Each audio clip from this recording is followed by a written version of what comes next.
Welcome back to Arts Weekly. Joining me is Dr. Aaron Mitchell, Director of Choral Studies at IPFW.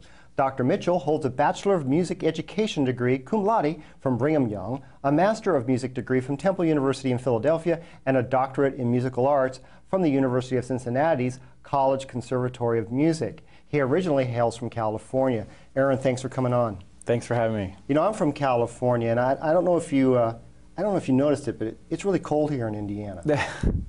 It is. However, after 3 years in Canada, it's feeling like Florida. It's all relative. Yeah. Yeah, but it is kind of weird when you grow up in California and yet you pull your car out of the driveway here in Fort Wayne and it goes sideways. I just haven't gotten used to it yet. It is different. Well, good. Well, thanks for coming on the show. You're our new Director of Choral Studies here at IPFW, and you actually direct 3 different choirs. I want to talk about a couple of them first, the university singers and the chamber choir. And what is the distinction between those 2 choirs? And tell us a little bit about those. Well, the University Singers is a larger mixed ensemble made up of primarily music majors, but not only. We have people from across campus in that group. It meets 3 times a week and performs a variety of music, from all historical periods, and it's a nice group. The chamber singers is really sort of a subset of that group, a smaller ensemble, mixed auditioned ensemble that meets twice a week, and it's open. Both of the choirs are open to non-music majors in addition to majors. So the chamber singers, I think the biggest difference is they perform more of this chamber type of music. Things like madrigals and Renaissance music, perhaps? Vocal jazz, a cappella, anything for a smaller, exactly. More for a smaller space, but the university singers, that's a good size. How many people are in the university singers? It's usually between 50 and 60. Mm-hmm. Mm-hmm. And then chamber singers ranges around 16 to 22.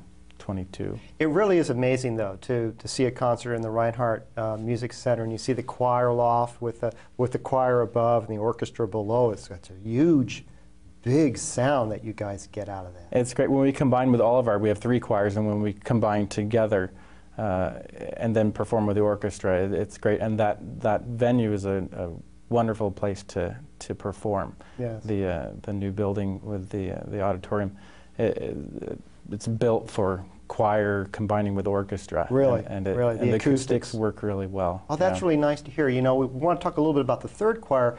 IPFW recently was granted from the Carnegie Foundation community engagement status, which means that it's one of a select group of universities across the nation that is noted for its ability to interact with the community, engage with the community in meaningful ways for a variety of reasons. And one of the really strong reasons is our music department and our ability for our music department to interact with the community. One of the choirs we have is called the Choral Union. What is the Choral Union? Well, the Choral Union is a community choir based here at IPFW. And it's open to students. Students can register and sing in the Choral Union if they wish. But it's also open to the entire IPFW community and the entire Fort Wayne community. Anyone who wants to participate in a choir can join the Choral Union, and there's no fee associated. They can take it for credit if they want to. They don't have to. It's a community choir, and it's really an important ensemble for us as a music department, I think, because it's a way for us to reach out into the community. Right. And to, we always try to perform some out in the community in addition to on campus, but this is actually a choir of community members, and it's really nice that we have it here on campus. And I think that Fort Wayne also has a very strong tradition of choir and choral singing already, so you must have a lot of good talent but all kinds of people really can be a part of it. Yes, they can. Yep. But it's something that's been around now for a few years. It was started a few years ago, and we're working to build it up and let people know out in the community that it exists, so that they can be a part of it. And how many members are a part of that? It's around 50. Okay, and one auditions to get into it? They do. It's a very informal placement audition. Right. Really, if they go to the website and fill out a form, let me know they're interested, and then they come to rehearsal and I meet with them, and it's very informal. Okay, and we actually put a graphic up on the screen a few minutes ago. If people are interested, they can go to ipfwchoirs.com, correct? Right. Mm-hmm. And really get more information on Choral Union, how to be a part of that. Exactly. How did you get started in music? How did you decide that choral was going to be your thing? Well, actually, I started out on piano. When I was 2.5, I started playing piano, picking out little songs by ear, and then my parents put me on lessons when I was 6. And I sang, you know, privately, sort of sing in the shower kind of person. I do too. Yeah. So I wasn't in choir at all until 7th grade. But I played piano. And so what happened in 7th grade, I had the chance to take drama or choir. You know, sort of like these days they can take choir or study hall. Yeah, you know, I managed to take both, but Yeah. I appreciate your choice for Well, choir. to your credit, I signed up for drama. Oh, really? I was in the drama class, yes. Were you rejected, or did you? No, I was recruited out by the choir teacher. It was full, Yeah. and the choir teacher knew I played piano, and so she asked to talk. She tried to convince people to join choir out of drama class because it was too full. There weren't enough seats. So she asked. I wasn't one of the ones who raised their hands. Yeah, I'd be interested in switching. But she called on me by name because she knew I played piano. Asked to talk to me. I said, no, I'm not really interested in choir. She said, well, come play for us, come perform for us. So I went and performed for the choir on the piano, and that ended up staying, and the rest is history. Well, that's great. And so you also play piano. You also compose music, do you not? I do. Mm-hmm. And you choral music or any kind of music? Choral music, choral and instrumental mainly is what I do, stuff that the choirs can perform. I guest conducted for an all-state choir and composed a piece for them. So it's mainly what I need for the occasion. Well, we got some events coming up. We have some choral events featuring the IPFW University Singers. The first one is called Love in Any Language. I love the title of that concert, and it's actually going to be on March 25th at First Presbyterian, and then it's going to also be here at IPFW. So Love in Any Language. Is there a lot of different languages involved in this concert? Or? Right. Yeah, we're exploring various aspects of love, and looking at a variety of different pieces in a variety of different languages.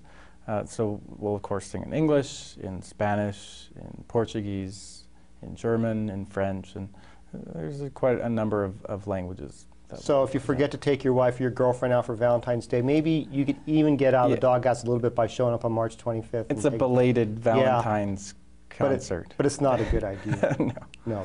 So that'll be at First Presbyterian Church, which has marvelous acoustics as well. Another example of getting out into the community. It's going to be followed, I think, at the Reinhardt Music Center on April 8th. It sounds very, very interesting. You're also performing with the Fort Wayne Philharmonic with their Rodgers and Hammerstein.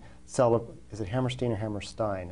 It depends on if you want to do American or German pronunciation. Well, I'm sure I got it right. I butchered it. But anyway, it's going to be on April 1st down there at the Embassy Theater.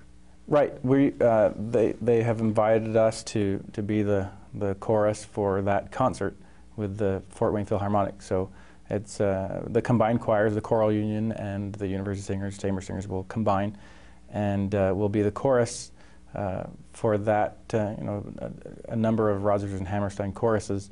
They'll bring in some guest soloists that will do numbers as well. Boy. And so it should be a fun event. There's 2 performances, April 1st and April 2nd. That's correct. And boy, that's great music. All the classics from Carousel. Yeah, Oklahoma, which I did when I was in high school. Did they do Sound of Music? Sound of Music? I don't remember. I think they did. No?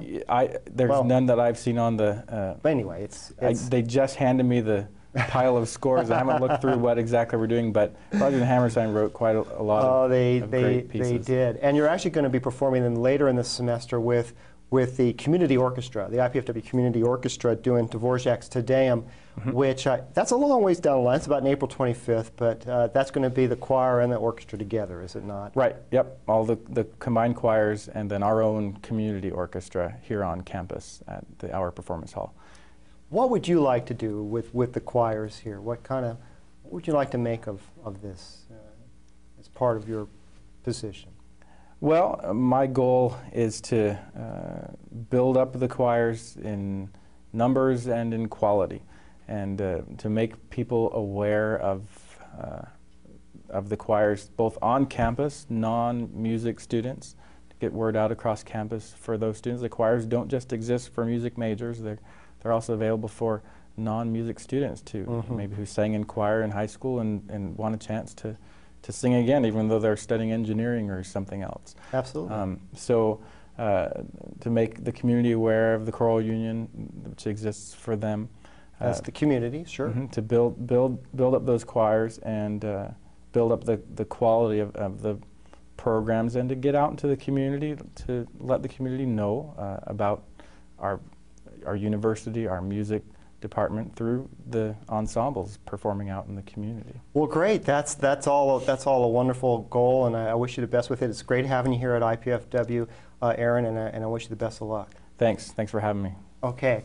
For more information or tickets for IPFW's choir's upcoming events, you can visit ipfw.edu/music or call the Schatz Line box office at 481-6555. Arts Weekly can be seen Tuesdays through Thursdays on College Access Television, as well as Twitter and Facebook. Arts Weekly would like to take a moment to thank our producer, Veronica Gavitt, who will be leaving us after this show to concentrate on her graduate studies at IPFW. Veronica was instrumental in launching this show and helping Arts Weekly to become what it is now. We wish you the best of luck, Veronica. Join me next week with guest Philip Colglazer from the Fort Wayne Civic Theater and Victoria Zitschi from the IPFW Department of Theater.